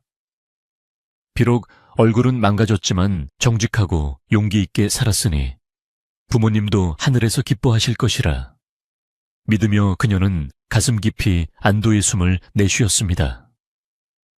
그때 방 안에서 아기를 기다리는 마님의 나직한 노래, 흥얼거림이 들려왔고 연화는 그 소리가 세상에서 가장 아름다운 자장가라고 생각했습니다. 그녀는 조용히 자신의 방으로 돌아가 촛불을 끄고 누웠으며 내일 아침에 만날 새로운 태양을 기대하며 포근한 꿈나라로 여행을 떠날 준비를 마쳤습니다. 마당에 모여든 마을 사람들의 웅성거림은 밤공기를 타고 담장 너머까지 퍼져나갔으며 횃불의 불꽃은 매서운 겨울바람에 위태롭게 흔들리고 있었습니다. 박 씨는 포박된 채 바닥에 엎드려 있었지만 여전히 눈을 번뜩이며 자신의 죄를 부정하려 애쓰고 있었고 대감의 서늘한 시선은 박 씨의 정수리를 꿰뚫을 듯 매서웠지요. 연화는 일그러진 얼굴을 가리지 않은 채 당당히 대감의 옆에 서서 박 씨가 저지른 악행의 증거들을 하나하나 차분한 목소리로 열거하기 시작했습니다. 그녀의 목소리는 비록 낮았으나 그 안에는 진실이 가진 묵직한 힘이 실려 있어 모인 모든 이의 귀에 명확하게 내리꽂혔습니다. 연화는 박 씨가 곳간에서 몰래 빼돌린 장부와 그가 외부 불량배들과 주고받은 서신들을 마을 사람들 앞에 내보이며 그가 어떻게 집안을 망치려 했는지 설명했습니다. 처음에는 의구심을 품고 연화를 바라보던 마을 사람들도 장부에 적힌 상세한 횡령 기록과 박 씨의 필체를 확인하고는 경악을 금치 못하며 수군거리기 시작했지요. 박 씨는 입에 거품을 물고 저것은 모두 조작된 것이며 저 흉측한 하녀가 나를 모함하기 위해 꾸민 연극이라고 소리를 질렀으나 이미 사람들의 마음은 싸늘하게 식어버린 뒤였습니다. 진실은 마치 안개가 걷히듯 서서히 그 모습을 드러내고 있었고 박 씨의 비굴한 변명은 허공을 떠도는 먼지처럼 가볍게 흩어지고 있었습니다. 이때 참모 할멈이 나서서 박 씨가 기름집에서 불을 붙이기 위해 사들였던 물건들에 대해 증언하자 마당의 분위기는 순식간에 분노로 가득 찼습니다. 할멈은 박 씨가 불이 나기 며칠 전부터 기름을 사모으고 별당 주변을 서성거렸던 것을 목격한 하인들의 이름을 하나하나 거명하며 박 씨의 퇴로를 완전히 차단해버렸지요. 마을 장정들은 저런 천인공노할 짓을 저지른 자를 그냥 둘 수 없다며 박 씨를 향해 당장 관가로 압송하라고 소리 높여 외쳤습니다. 박 씨는 그제야 자신의 운명이 다했음을 직감한 듯 안색이 창백해지며 바닥에 머리를 찌우며 목숨만은 살려달라고 비굴하게 울부짖기 시작했습니다. 김대감은 떨리는 손으로 박 씨의 가슴팍을 걷어차며 네가 정녕 내 친척이라는 명분을 이용해 은혜를 원수로 갚고 내 아내와 자식의 목숨까지 위태롭게 했느냐며 사자후를 토해냈습니다. 대감의 분노는 그동안 박 씨를 믿었던 자신에 대한 자책과 섞여 마당 전체를 압도했으며 그 위험 앞에 박 씨는 더 이상 아무런 대꾸도 하지 못한 채 납작 엎드려 떨 뿐이었습니다. 대감은 마을 사람들에게 그동안 자신이 눈이 멀어 집안의 은인인 연화를 핍박하고 박 씨 같은 악인을 보살폈던 것에 대해 정중히 사과하며 머리를 숙였습니다. 주인집 어른의 진심 어린 사과에 마을 사람들도 숙연해졌고 연화를 향해 던졌던 차가운 시선들을 거두었습니다. 소동이 절정에 달했을 때 별당 안에서 우렁찬 아기의 울음소리가 들려오자 마당을 가득 채웠던 살벌한 기운은 순식간에 경이로운 침묵으로 바뀌었습니다. 그것은 죽음의 문턱에서 살아 돌아온 생명의 외침이었으며 이 집안에 드리워졌던 어둠의 그림자를 한순간에 몰아내는 희망의 소리였지요. 연화는 아기의 울음소리를 듣는 순간 눈시울이 붉어지며 자신이 감내했던 고통과 흉터가 결코 헛되지 않았음을 깨닫고 깊은 안도의 숨을 내쉬었습니다. 대감은 관계에서 온 포졸들에게 박 씨를 넘기며 엄히 처벌해 줄 것을 당부하고는 아기가 태어난 방을 향해 급히 발걸음을 옮겼습니다. 박 씨가 포승줄에 묶여 끌려나가는 뒷모습을 보며 마을 사람들은 침을 뱉거나 손가락질을 하며 그동안 쌓였던 울분을 토해냈고 대감댁의 정의는 다시 세워졌습니다. 한때 연화를 괴물이라 부르며 피했던 하인들도 그녀 앞에 다가와 무릎을 꿇고 자신들의 어리석음을 용서해달라며 눈물을 흘리며 사죄했습니다. 연화는 그들의 손을 일일이 잡아주며 나라도 그런 상황이었다면 무서웠을 것이니 너무 마음에 두지 말라며 오히려 그들을 따뜻하게 위로해 주었습니다. 그녀의 일그러진 얼굴은 이제 더 이상 추함의 상징이 아니라 고귀한 희생과 자비로운 성품을 보여주는 숭고한 훈장처럼 사람들의 눈에 비치기 시작했습니다. 대감댁 식구들은 이제 박 씨의 흔적을 지우기 위해 마당에 소금을 뿌리고 화마가 남긴 잿더미를 깨끗이 치우며 집안의 정화 작업을 시작했습니다. 연화는 몸이 성치 않음에도 불구하고 솔선수범하여 빗자루를 들고 마당 구석구석을 쓸었으며 하인들도 그녀의 뒤를 따라 활기차게 움직였습니다. 참모 할멈은 가마솥에 불을 지피며 산모인 마님과 집안 식구들을 위해 따뜻한 미역국을 끓이기 시작했고 부엌에서는 다시금 구수한 냄새와 함께 훈훈한 온기가 감돌았지요. 집안 곳곳에 남아있던 불안과 공포의 잔재들은 부지런한 빗질과 따뜻한 국물 냄새에 씻겨 내려가듯 사라지고 있었습니다. 동네 사람들도 하나둘 집으로 돌아가며 오늘 본 놀라운 진실을 가족들에게 전하느라 밤늦도록 마을 곳곳에 등불이 꺼지지 않았습니다.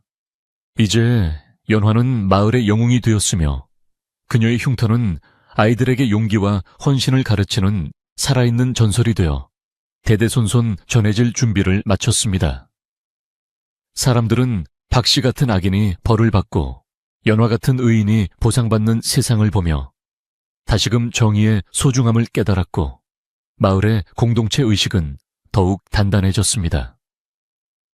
한바탕 큰 소동이 지나간 대감댁의 밤은 이제야 비로소 평화로운 고요함 속에 잠기기 시작했으며 달빛은 상처 입은 대지를 포근하게 감싸 안았습니다. 마님은 방 안에서 아기를 품에 안고 연화를 불러 자신의 곁에 앉히더니 떨리는 손으로 연화의 거친 손을 잡으며 고맙다는 말을 몇 번이고 되풀이했습니다. 마님은 네가 없었다면 이 아이도 나도 지금 이 자리에 없었을 것이라며 연화의 얼굴에 난 상처를 어루만지며 뜨거운 눈물을 흘렸습니다.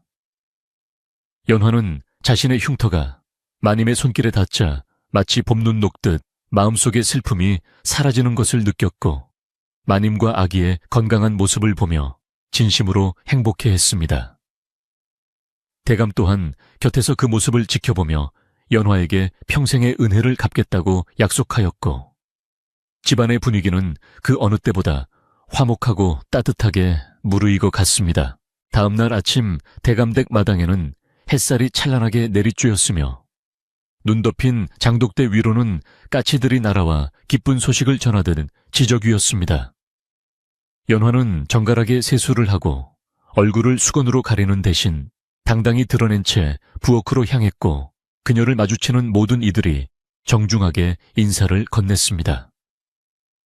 대감은 마을 노인들을 초대하여 아기의 탄생과 진실의 승리를 축하하는 작은 잔치를 열기로 했으며 연화가 직접 잔치 음식을 준비할 수 있도록 배려해 주었습니다. 부엌에서는 칼질 소리가 경쾌하게 울려 퍼졌고 솥에서 뿜어져 나오는 하얀 김은 집안 전체를 포근한 생명력으로 가득 채웠습니다. 잔칫날 마을 사람들은 각자 정성껏 준비한 선물을 들고 대감댁을 방문하여 연화의 손을 잡으며 격려와 감사의 인사를 아끼지 않았습니다. 연화가 정성껏 준비한 음식들은 사람들의 입맛을 사로잡았고 모두가 한자리에 모여 웃음꽃을 피우며 그동안의 오해와 갈등을 씻어냈습니다.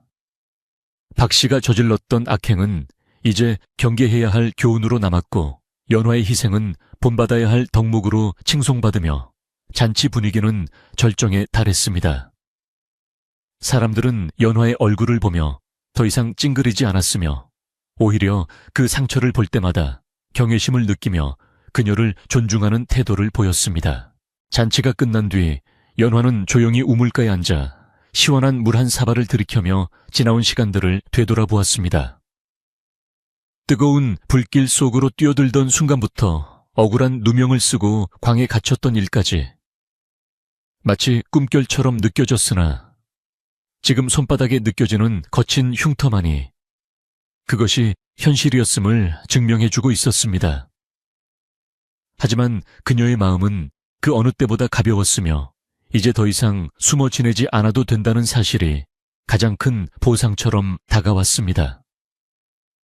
연화는 자신을 믿어준 참모 할멈과 끝내 진실을 알아준 대감 부부에게 감사하며 앞으로 이 집안을 위해 더 열심히 살아가겠노라 다짐했습니다. 대감댁의 담벼락에는 다시금 평화로운 햇살이 머물렀고 집안 식구들 사이에 신뢰는 이전보다 훨씬 깊고 단단해졌습니다. 연화는 이제 하녀들 중에서도 으뜸 가는 위치에서 집안 살림을 돌보게 되었으며 그녀의 말 한마디는 대감 부부의 결정에도 큰 영향을 미치게 되었습니다. 하지만 연화는 결코 교만해지지 않았고 예전처럼 낮은 자세로 하인들을 아끼며 마당의 잡초 하나도 소중히 여기는 성실함을 유지했습니다. 그녀의 존재는 대감 댁뿐만 아니라 마을 전체에 긍정적인 변화를 불러일으켰고 사람들은 그녀를 복덩이라 부르며 진심으로 아끼게 되었습니다. 어느 날 저녁 연화는 아기를 잠재우기 위해 요람 곁에서 나직한 목소리로 전래 동요를 불러주었는데 그 목소리는 마치 산들바람처럼 부드러웠습니다. 아기는 연화의 일그러진 얼굴을 보면서도 방긋 웃으며 그녀의 손가락을 꽉 쥐었고 그 순수한 반응에 연화는 세상 무엇과도 바꿀 수 없는 감동을 느꼈습니다. 아이의 눈에는 편견이 없었기에 연화의 상처보다는 그녀가 전해주는 따뜻한 천과 사랑만을 느끼고 있었던 것이지요. 연화는 아기의 맑은 눈망울을 보며 이 아이가 살아갈 세상은 진실이 승리하고 희생이 존중받는 곳이 되기를 간절히 기도하며 밤을 지새웠습니다.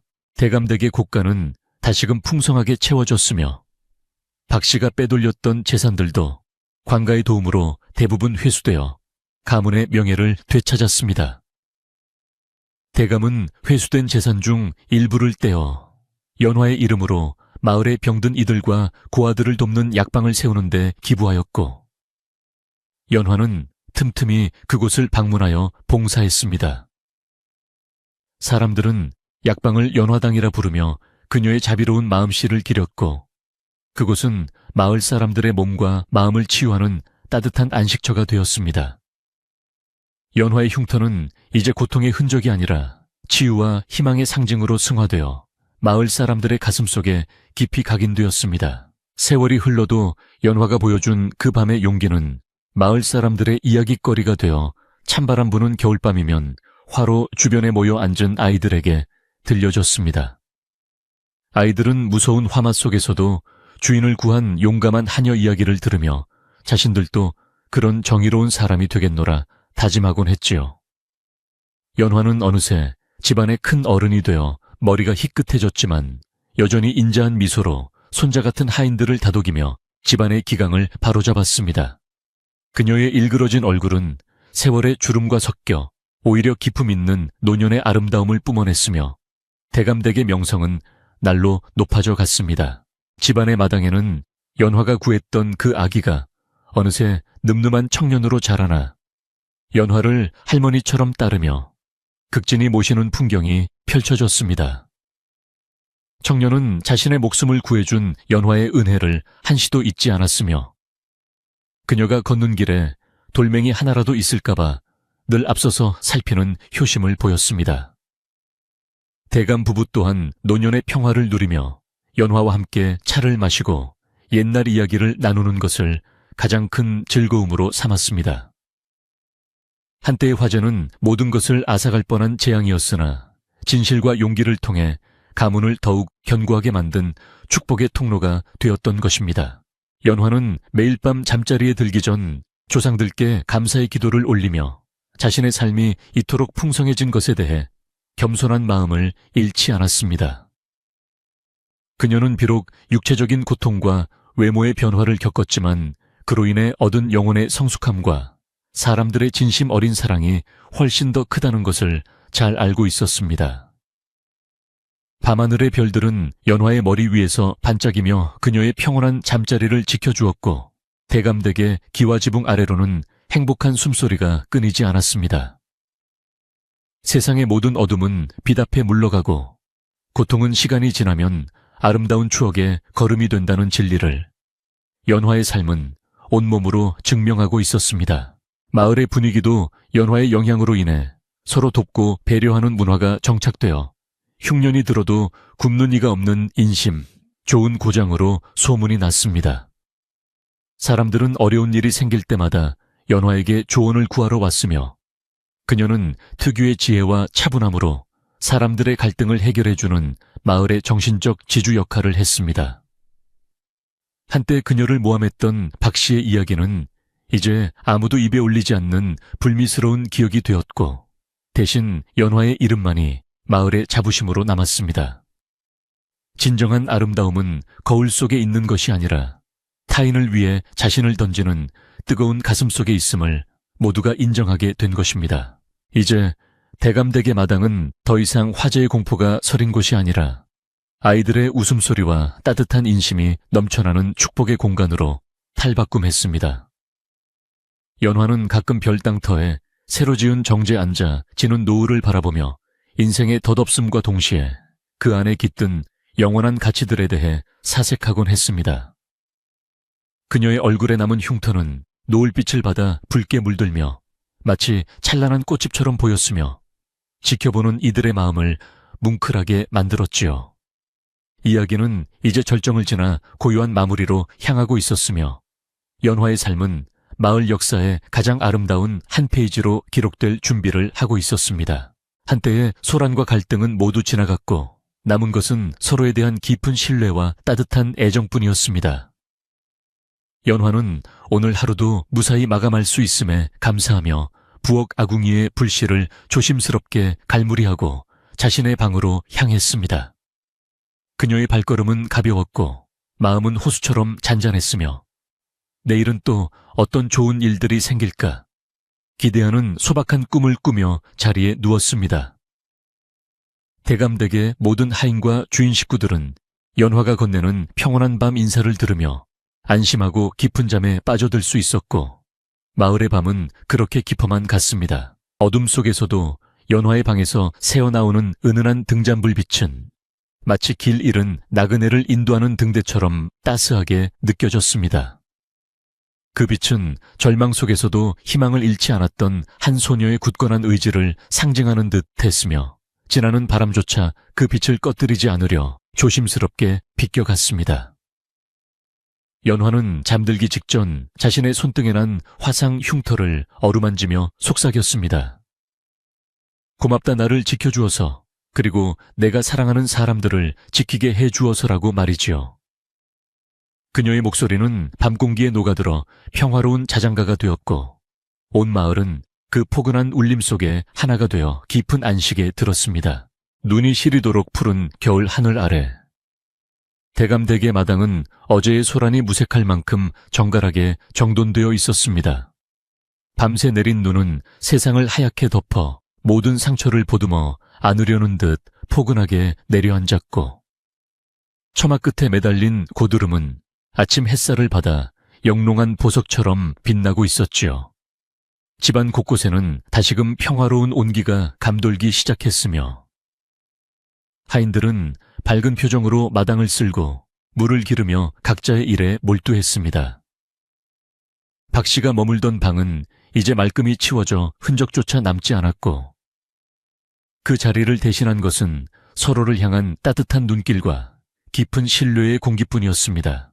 별당 안에서는 마님의 부드러운 목소리가 흘러나왔고 새로 태어난 옥동자의 건강한 숨소리가 집안 전체에 생명력을 불어넣고 있었습니다.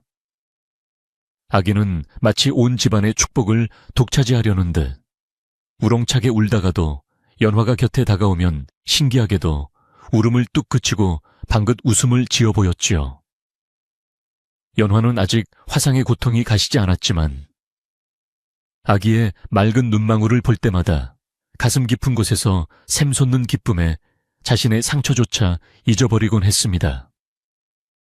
그녀는 정성껏 미음을 끓여 마님께 올리며 아기가 무사히 첫 겨울을 날 수 있도록 온 마음을 다해 보살피는 일에만 전념했습니다. 어느덧 해가 중천에 떠오르고 온 마을에 따뜻한 기운이 퍼질 무렵 김대감은 집안의 모든 식구를 대청마루 앞으로 불러 모았습니다.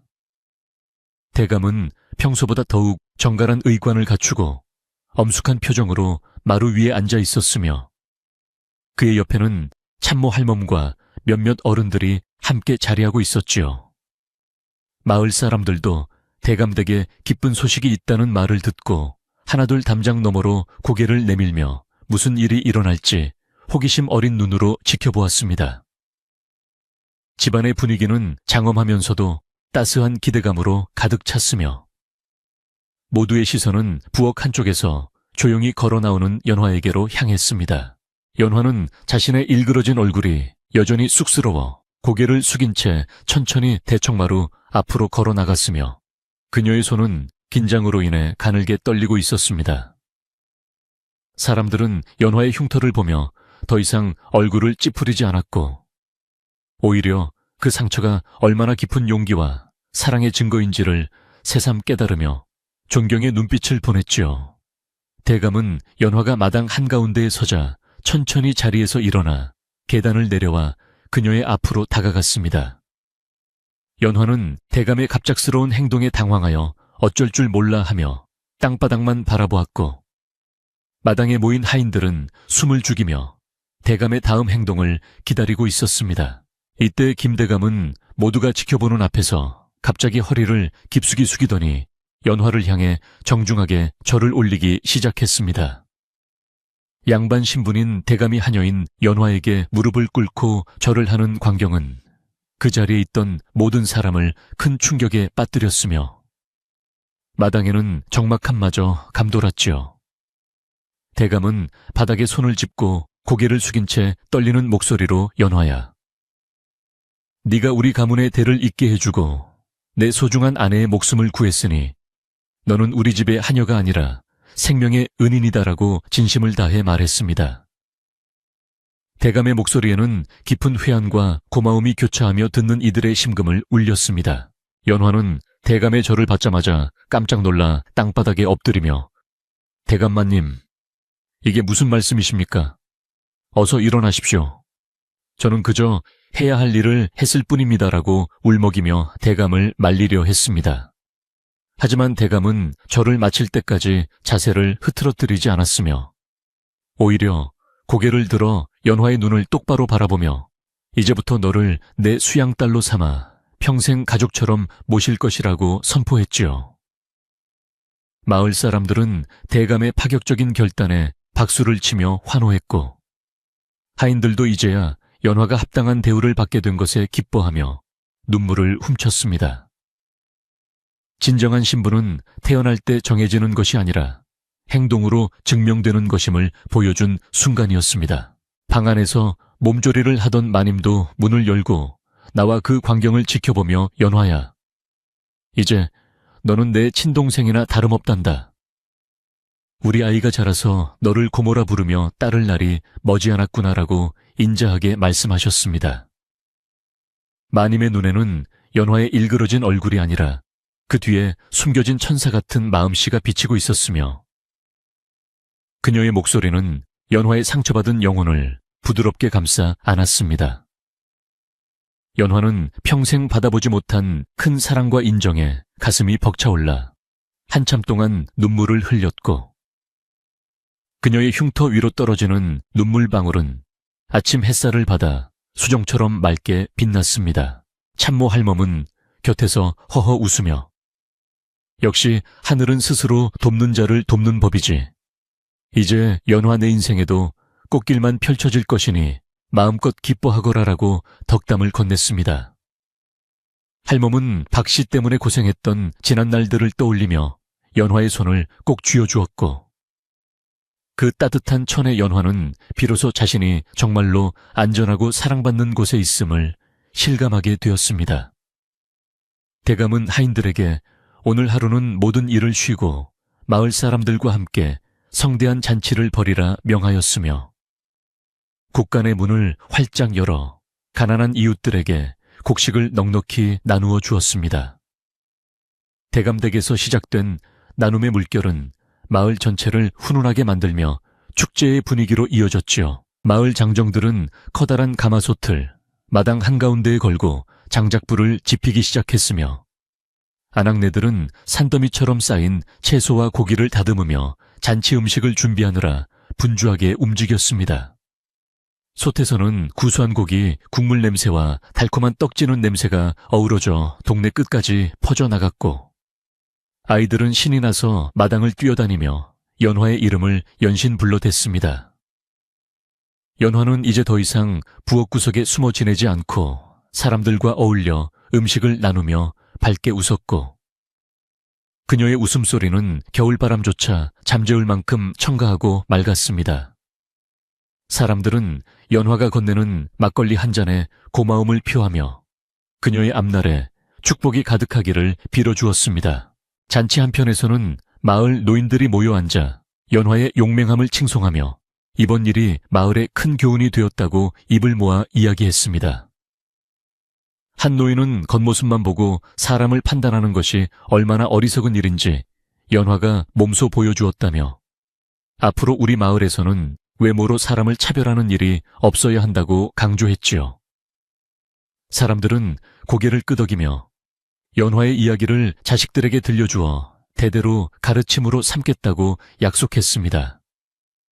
연화의 희생은 단순한 개인의 선행을 넘어 마을 공동체의 마음가짐을 바꾸어 놓는 거대한 전환점이 되었으며, 그 중심에는 비단 옷보다 고운 마음씨를 가진 한 소녀가 서 있었습니다. 해가 서산으로 뉘엿뉘엿 저물어가고 잔치 분위기가 무르익을 즈음, 대감은 연화의 손을 잡고 조상들의 위패가 모셔진 사당으로 향했습니다. 그는 조상님들께 연화가 우리 집안을 구한 은희님을 고하고 그녀를 가문의 일원으로 받아들였음을 정식으로 보고하며 경건하게 예를 갖추었지요. 연화는 사당의 엄숙한 분위기 속에서 자신이 이 집안의 뿌리와 연결되었다는 신비로운 기분을 느꼈으며, 이제는 죽어서도 갈 곳이 생겼다는 안도감의 마음이 평온해졌습니다. 그녀는 사당을 나오며 밤하늘에 뜬 초승달을 바라보았고, 그 달빛이 마치 돌아가신 부모님의 인자한 미소처럼 느껴져 가슴이 뭉클해졌습니다. 밤이 깊어지자 마을 사람들은 각자의 집으로 돌아갔고, 대감댁 마당에는 잔치의 흔적들이 평화롭게 정리되었습니다. 연화는 평소 지내던 좁은 한여방이 아니라 마님이 정성껏 마련해준 따뜻하고 넓은 방으로 안내받았으며, 그곳에는 고운 비단 이부자리와 향긋한 꽃향기가 가득했습니다. 그녀는 처음 보는 화려한 방, 안 풍경에 잠시 머뭇거렸지만 마님이 직접 그녀를 눕히며 이제부터는 이곳이 내 집이니 편안히 잠들라고 다독여주자 비로소 긴장을 풀고 자리에 누웠습니다. 푹신한 이불의 촉감은 마치 어머니의 품속처럼 포근했고, 방 안을 가득 채운 온기는 연화의 고단했던 하루를 씻은 듯이 잊게 해주었지요. 잠들기 전 연화는 조용히 일어나 거울 앞에 섰고 등잔불 빛 아래 자신의 얼굴을 찬찬히 살펴보았습니다. 예전에는 흉측하다고만 생각했던 상처들이 이제는 마님과 아기를 지켜낸 영광스러운 무늬처럼 보였고, 그녀는 처음으로 자신의 일그러진 얼굴을 보며 환하게 미소를 지어 보였습니다. 거울 속의 연화는 비록 예전의 고운 피부는 잃었지만 세상 그 누구보다 단단하고 아름다운 영혼을 가진 여인으로 성장해 있었습니다. 그녀는 거울에게 수고했다는 인사를 건네고 등잔불을 끈 뒤 창가로 스며드는 달빛을 입을 삼아 깊고 평온한 잠의 세계로 빠져들었습니다. 이듬해 봄이 찾아오자 대감댁 마당에는 연화가 심은 꽃들이 화사하게 피어났고 겨우내 움츠렸던 생명들이 기지개를 켜며 노래를 불렀습니다. 마님이 낳은 아기는 어느덧 기어다니기 시작하며 연화의 치맛자락을 잡고 온가리를 했고, 연화는 그 아이를 업고 동네 산책을 다니며 평화로운 일상을 만끽했습니다. 마을 사람들은 연화가 지나갈 때마다 복덩이 아가씨가 오신다며 반갑게 인사를 건넸고, 연화는 수줍게 웃으며 이웃들의 안부를 묻는 친절을 잊지 않았지요. 대감댁은 박씨가 있던 시절보다 훨씬 더 풍요롭고 화목해졌으며 그 명성은 인근 고을까지 널리 퍼져 나갔습니다. 대감은 연화의 혼사를 걱정하며 좋은 자리를 알아봐 주려 했지만 연화는 평생 마님 곁에서 아이를 돌보며 이 집안의 식구로 남고 싶다는 뜻을 밝혔습니다. 그녀에게는 화려한 혼인보다 자신이 목숨 걸고 지킨 생명들과 함께 숨쉬며 살아가는 현재의 행복이 훨씬 더 소중했기 때문입니다. 대감 부부는 연화의 결정을 존중하며 그녀를 집안의 실질적인 안주인 다혈을 해주었고, 연화는 지혜로운 살림꾼으로서 대감댁의 곡간과 하인들을 자비롭게 관리했습니다. 그녀의 손길이 닿는 곳마다 활기가 넘쳤고, 대감댁은 마을에서 가장 존경받고 본받고 싶은 가문으로 자리매김했습니다. 세월은 강물처럼 흘러 연화가 지켜냈던 아기는 장성하여 과거에 급제하고 훌륭한 관리가 되어 부모님과 연화의 자랑이 되었습니다. 청년은 관직에 나가서도 연화가 가르쳐준 겸손과 희생의 미덕을 잊지 않았으며, 백성들을 돌볼 때마다 연화의 흉터를 떠올리며 진정성 있는 정치를 펼쳤지요. 연화는 나이가 들어 머리가 하얗게 새었지만 그녀의 눈빛만은 청춘 시절의 그 맑음을 그대로 간직하고 있었으며, 마을 사람들의 고민을 들어주는 지혜로운 상담자 역할을 했습니다. 그녀의 삶은 고난을 축복으로 바꾼 위대한 증거가 되었고, 그녀가 걸어온 길은 마을 사람들에게 영원한 이정표가 되었습니다. 비 내리는 어느 조용한 오후, 연화는 툇마루에 앉아 빗소리를 들으며 옛날 이야기를 들려달라는 손자 같은 아이들에게 둘러싸여 있었습니다. 아이들은 연화의 일그러진 얼굴을 보며 무서워하기는커녕 할머니의 이야기는 언제 들어도 재미있다며 연화의 손을 꼭 잡고 귀를 기울였지요. 연화는 나직한 목소리로 뜨거웠던 불길 속의 이야기와 진실이 밝혀지던 그 밤의 감동을 전해주었고, 아이들의 눈동자에는 용기와 정의의 씨앗이 조용히 심어졌습니다. 그녀의 목소리는 빗소리와 어우러져 마을의 평화를 지키는 자장가가 되었고, 사람들은 그 소리를 들으며 안심하고 각자의 삶을 가꾸어 나갔습니다. 이제 이야기는 끝을 향해 달려가고 있지만 연화가 남긴 사랑의 향기는 마을 구석구석에 여전히 남아 사람들의 마음을 따뜻하게 덮여주고 있습니다. 진정한 아름다움이란 외면의 화려함이 아니라 타인을 위해 자신을 기꺼이 내어줄 수 있는 용기라는 것을 연화의 삶은 우리에게 조용히 속삭이고 있지요. 세상의 어떤 화마도 숭고한 영혼의 빛을 끌 수 없으며, 진실은 시간이 걸릴지언정 반드시 밝은 태양 아래 그 모습을 드러낸다는 진리를 우리는 연화를 통해 다시금 배우게 됩니다. 오늘 밤 여러분의 꿈속에도 연화의 그 따뜻한 미소가 찾아가 평온한 안식을 선사하기를 바랍니다.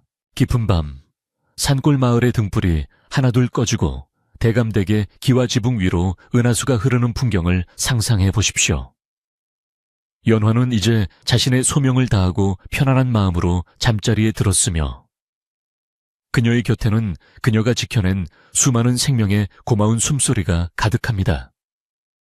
바람은 나뭇가지를 부드럽게 흔들며 자장가를 부르고, 달빛은 세상의 모든 아픔을 잊게 하려는 듯 포근하게 대지를 비추고 있습니다.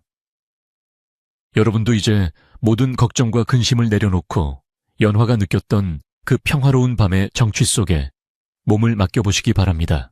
연화는 꿈속에서 다시 그 불길을 보았을지도 모릅니다. 하지만 이제 그 불길은 두려운 파괴의 불꽃이 아니라 세상을 밝히는 따뜻한 등불로 변해 있었을 것이며, 그 안에서 환하게 웃고 있는 부모님의 얼굴을 보았을 것입니다. 그녀는 꿈속에서도 행복한 미소를 지으며 깊은 잠에 빠져들었고, 그녀의 평온한 숨결은 마을의 밤을 더욱 고요하고 아름답게 수놓았습니다. 인생의 시련은 때로 우리를 아프게 하지만 그 아픔을 견디고 피어난 꽃은 그 무엇보다 진한 향기를 남긴다는 것을 기억하며, 여러분도 이제 편안히 눈을 감으십시오. 마지막으로 대감댁의 하인이자 가문의 딸이었던 연화가 여러분에게 전하는 평화의 인사를 전해드립니다. 오늘 하루도 수고 많으셨습니다. 이제 모든 무거운 짐을 내려놓고 따뜻한 이불 속에서 고운 꿈 꾸시기 바랍니다라고 말이지요. 연화의 이야기는 여기서 멈추지만 그녀가 보여준 용기와 사랑은 여러분의 마음속에서 작은 불씨가 되어 세상을 밝히는 힘이 될 것입니다. 밤 공기가 창문을 두드리는 소리조차 정겨운 이 시각, 여러분의 마음에도 연화의 축복이 깃들어 깊고 달콤한 수면의 축복이 함께하기를 간절히 소망합니다. 산 너머 부엉이 울음소리가 아득하게 들려오고 마을의 평화는 밤하늘의 별자리처럼 견고하게 지켜주고 있습니다. 연화와 대감댁 식구들, 그리고 이름 모를 마을 사람들, 모두가 한마음으로 바랐던 평범하고도 소중한 일상이 내일 아침에도 여러분을 반갑게 맞이할 것입니다. 흉터가 훈장이 되고 눈물이 기쁨의 씨앗이 된 이 아름다운 전설을 가슴에 품고 이제는 정말로 깊은 잠에 들 시간입니다. 평온한 밤, 따뜻한 꿈,